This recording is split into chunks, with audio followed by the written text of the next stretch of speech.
You guys, I did something really freaking cool last night and I wanted to share it with you.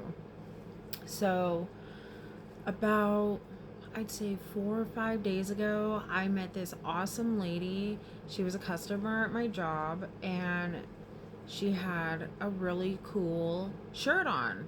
It was in the shape of a Ouija board, but it had pizza on it and it says a slice of pizza a day keeps the demons away.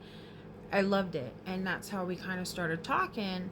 And she does ghost hunting. And I was like, oh, I have abilities. I've seen all kinds of crazy things. And I was like, I got the courage to ask her. And I was like, listen, like the next time you go on one, like, would you mind if like I tagged along?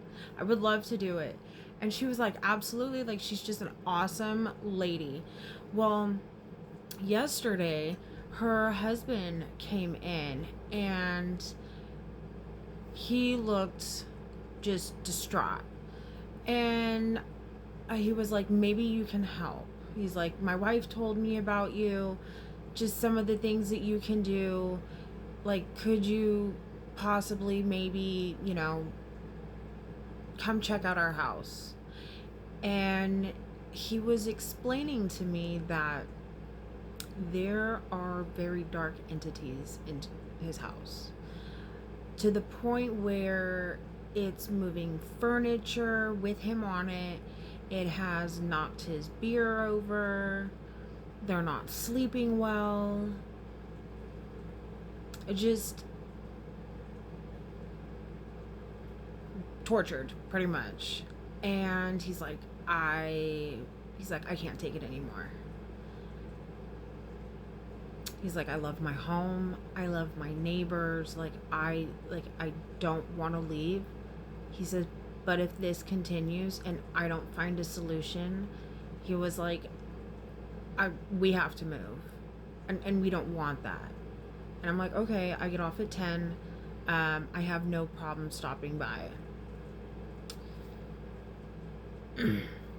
So I let my friend Amber know, and that's my prayer warrior. Like, whew, I have never felt such power and just tingles and love and strength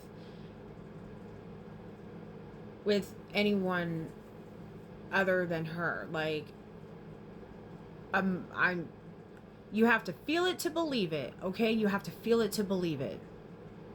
And I kind of let her know, like, this is what I'm going to be doing. Can you be available for to pray over us, even though over the phone don't matter. I said that you can pray over us before we go in. And because she also prays in tongues, which is very fascinating. By the way, if anybody knows how to pray in tongues, can you reach out to me, because she would like some guidance on that, but I don't have that knowledge. But anyways, so 10 o'clock hits, I go over to their house. And I don't even go inside. And the weight on my chest felt like a rhinoceros sat on me. To the point where I physically had to go to catch my breath, because my chest felt like it was just being crushed. And I looked at them and was like, oh my God, you guys were not kidding. Like, it's heavy here. And they were like, we weren't kidding. It's bad. I was like, yeah, it is. So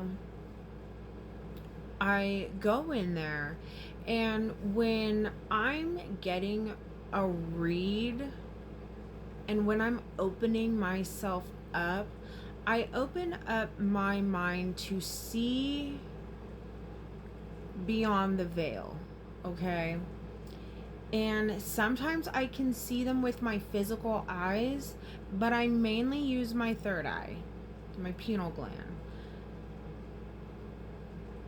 I can tap into it whenever I want. And there's times where I can't shut that door. So I opened myself up, and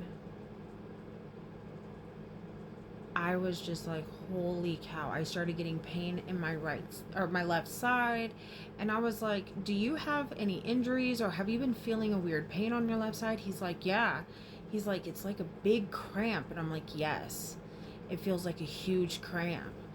And I mean, some of these things hid because they did not want to be seen. But one of them did see me when the husband came in, and I did a quick tap into the energy real quick, and this one being did see me and was not happy about it. Pissed. They always get pissed when they see me because they know I'm coming. I'm not afraid. You're not going to torture and torment these people. Absolutely not. Not on my watch. No. No. And as I'm going through, I'm picking up on things that have happened, things that I'm seeing, confirming things that they have seen and experienced. And as the longer I'm in there, the more my chest just feels so tight. And I looked at them and I said, if you guys don't mind, I'm gonna go get some things. There's certain things I carry when I do this. My Bible, a rosary that God specifically gave to me. What else? My holy water, my crystals, candles, incense, and my sage. Always. Okay? Always. And I was like, I'm going to go get those if you don't mind, because I was not going to come into their home, piss all those things off because I'm here looking for them, finding them. They see me, I see them, and they do not like it. But at the same time, there are good spirits here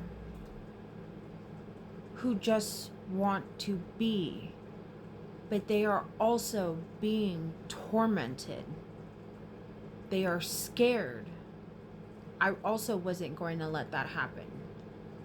You're scaring them in the spiritual and you're scaring them in the physical. No. And so they agreed. I get in my car, I get on the phone with Amber, and I was like, Amber, this is bad. And she's like, I know. She's like, I felt it. I said, where did you, she asked me, she was like, did you have a pain on your left side? I said, yeah. She's like, right up in your ribs? I said, yes, ma'am. She said, that is painful. I said, that's what the husband has been experiencing. She's like, oh my God. She's like, please tell me you're going back. I said, I'm going back and getting my things. And I was like, and you staying on the phone too, because we are better, we are stronger in numbers. We are stronger in numbers, and I full-heartedly believe that. So as we are, or while I'm driving home, you know, we're just kind of bouncing ideas off, opening up our minds. We are really just tuned into what do we need, what guidance do we need, what, you know, and calling on the archangels. I was all, Michael, where you at? Because I work with Michael. I've worked with Michael ever since I was a little girl. And I always say that's my ride or die. Michael is my ride or die. We've been in some together. And he always gets me out. Always. And so I come home, I gather my things, and we need to go to a part 2, because let me tell you, it gets so much better. It's crazy.